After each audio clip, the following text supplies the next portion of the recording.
अमित शाह ने MK Stalin और सोनिया गांधी पर चुटकी ली। कहा कि उनका एकमात्र मकसद अपने बेटों को सीएम और प्रधानमंत्री बनाना है। उन्होंने कहा कि स्टालिन का उद्देश्य अपने पुत्र उदयनिधि को तमिलनाडु का सीएम बनाना है, जबकि सोनिया गांधी राहुल गांधी को प्रधानमंत्री बनाना चाहती हैं। अमित शाह ने स्पष्ट किया कि न तो राहुल गांधी प्रधानमंत्री बन सकते हैं और न उदयनिधि स्टालिन मुख्यमंत्री। उन्होंने कहा कि 2026 में भाजपा आधारित एनडीए की ही विजय निश्चित है।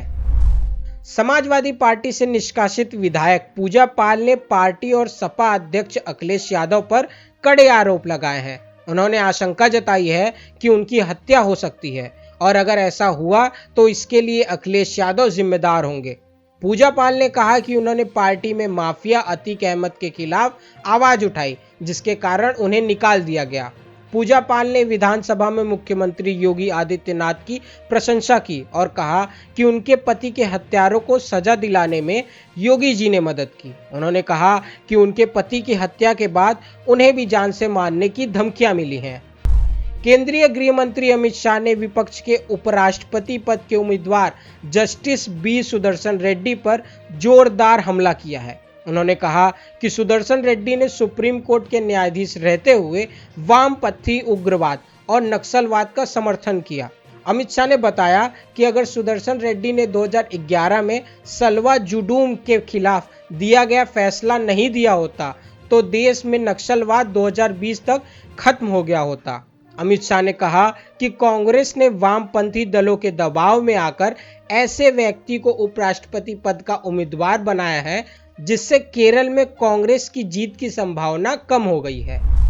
पेट्रोल में 20% इथेनॉल मिलाने के फैसले के खिलाफ सुप्रीम कोर्ट में जनहित याचिका PIL दायर की गई है। याचिकाकर्ता ने मांग की है कि सरकार इथेनॉल मिलाए हुए पेट्रोल के साथ साथ इथेनॉल मुक्त पेट्रोल का विकल्प भी लोगों के लिए उपलब्ध कराए।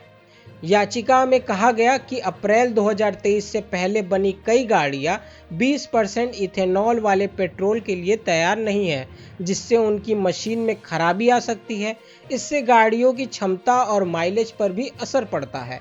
याचिकाकर्ता ने यह भी बताया कि बिना लोगों को सही जानकारी दिए केवल 20% इथेनॉल वाला पेट्रोल बेचना गलत है और इससे उपभोक्ता के अधिकारों का हनन होता है।